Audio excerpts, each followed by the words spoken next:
The headlines are currently dominated by a predictable, scripted reaction.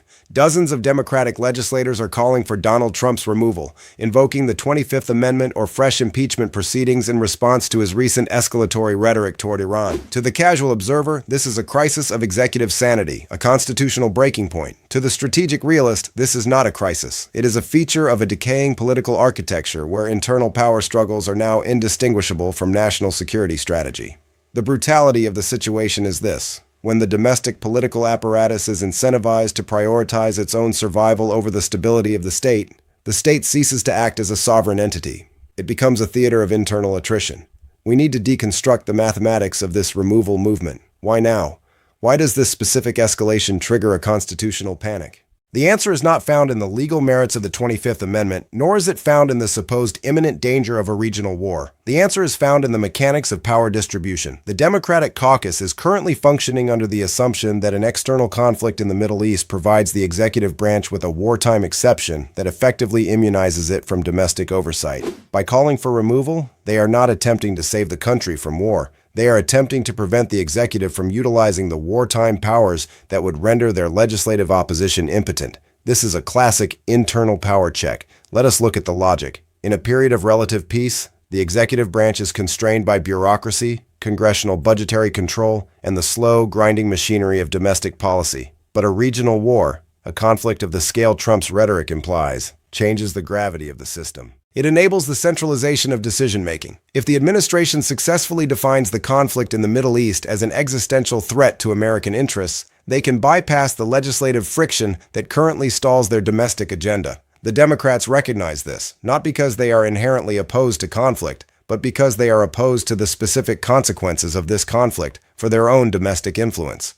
If Trump gains the authority to mobilize the National Guard or, more catastrophically, initiate a broader industrial mobilization, the legislative branch becomes a secondary participant. The legislative call for removal is the ultimate admission of failure. It is the acknowledgement that they can no longer defeat the executive at the ballot box, and they can no longer restrain the executive through the traditional mechanisms of law. But here is where the inversion takes place. The more the Democrats push for removal, the more they feed into the narrative of a political machine that is out of touch with the existential security reality. The core of the Republican base views these calls not as a defense of the Constitution, but as an act of sabotage in a time of national danger. This widening chasm between the two parties is not just partisan polarization, it is the physical manifestation of the fracture in American sovereignty. We must ask, who benefits from this constitutional drama? Certainly not the American taxpayer, who is watching the institutional stability of their nation be traded away for political optics. The true beneficiary is the strategic adversary. When Tehran looks at Washington, they do not see a monolith of power. They see a fractured, oscillating, and fundamentally inconsistent entity that is fighting itself. This is the ultimate asymmetric advantage for any regional power. They do not need to defeat the United States in a conventional military engagement. They only need to stay the course until the American political system, paralyzed by its own internal contradictions, forces a retreat. The irony is that the Democrats are calling for removal based on the premise that Trump's threats are reckless. Yet, by creating a domestic constitutional crisis in the middle of a delicate regional standoff, they are creating a far greater threat to the nation's stability than any rhetoric coming from the Oval Office. They are signaling to the world that the American government is no longer capable of coherent action. The irony of this political theater is that in their attempt to prevent a disaster in the Middle East, the legislative branch is manufacturing a collapse of the administrative core at home. We have to consider the second-order effects here. What happens when the world watches the U.S. Congress debate the 25th Amendment while its military assets are posturing in the Persian Gulf? The allies, the few that remain, start to recalculate.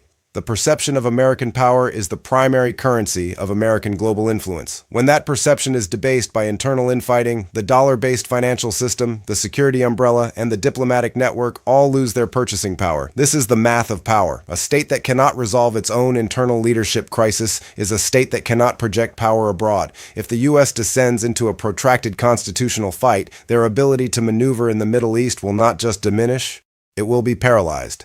Tehran and its regional network will understand this instantly. They will interpret the calls for removal as a flashing neon sign that says, "We are distracted. We are weak. The window is now." There is a hollow quality to the Democratic arguments. They argue that Trump is dangerous for Iran, but are they arguing for a containment strategy? Or are they arguing for an unconditional withdrawal? The silence on the latter is telling. They want the power without the cost and the influence without the risk. That is the logic of an establishment that has forgotten how the world actually works. They want to preserve the illusion of a world order that has already been liquidated. The real danger is not that Trump will trigger a war. The danger is that the domestic political response to that threat will ensure the war, once triggered, will have no clear objective, no exit strategy, and no unified national resolve. We are watching the transition from a state that can project force to a state that can only project its own internal anxieties. The question is no longer about Trump or the Democrats. It is about the systemic resilience of the American Republic. If the system cannot handle the pressure of a regional conflict without resorting to attempts at impeachment, it is not the conflict that is the problem. It is the system that has become too brittle to survive the realities of the 21st century. The domestic political chaos in Washington, the frantic calls for impeachment, and the invocation of the 25th Amendment is not happening in a vacuum. It is the direct mirror image of the strategic incoherence currently paralyzing U.S. operations in the Middle East. While legislators trade accusations of recklessness, the structural reality is that the American project in the region has reached a state of terminal decomposition. The brutality of the situation is this: when the domestic political apparatus is incentivized to prioritize its own survival over the stability of the state ceases to act as a sovereign entity. Let us analyze the second-order effects of this domestic fracture on the ground. When the Pentagon sees the legislative branch publicly telegraphing its intent to kneecap the executive, they do not just pause, they withdraw. They have to.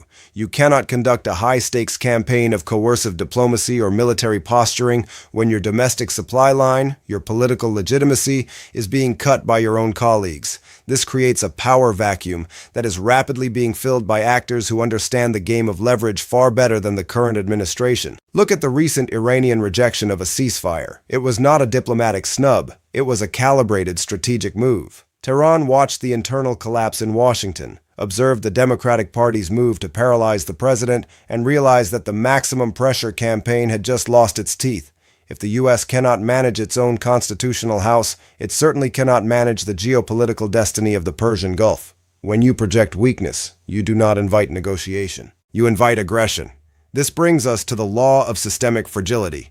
In any complex organization, be it a corporation or a superpower, the moment internal alignment breaks down, the external environment senses the vulnerability. The Chinese leadership, the Russian diplomatic corps, and the Iranian revolutionary committees are not stupid. They are monitoring the real-time degradation of the American executive's authority. They know that every bill of impeachment and every 25th Amendment motion is a de facto reduction in the United States' ability to project force. And that leads to the unintended consequences. By focusing solely on removing the president, the opposition is guaranteeing the very outcome they claim to fear: a region that spirals entirely out of control. When the U.S. system enters a state of paralysis, it does not stop the war. It removes the only mechanism that could have potentially ended it. Without a centralized, coherent decision-making structure in Washington, the regional conflicts will not be resolved by diplomacy. They will be resolved by the local actors who have the most to gain from the chaos.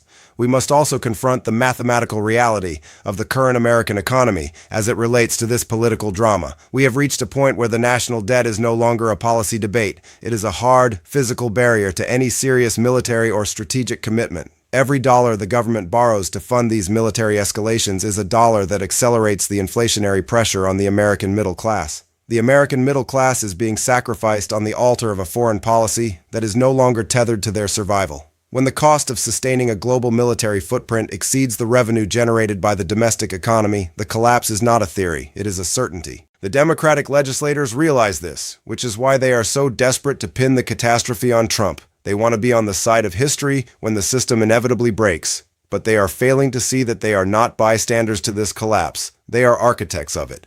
There is a hollow quality to the current debate. They talk about norms, precedent, and law, while the fundamental architecture of the global order, the petrodollar, the naval hegemony, the supply chain security, is being dismantled. It is akin to rearranging the deck chairs on a sinking vessel while the ship is already taking on water. The strategic paradox here is that both sides of the aisle are essentially arguing about who should steer a ship that has no engine. Whether the president is removed or stays in office, the structural reality remains. The American position in the Middle East is no longer sustainable. The geographic realities of the region have reasserted themselves. The cost of energy, the depth of local resistance, And the emergence of competing power centers have created a new, rigid geometry of power that Washington cannot break through.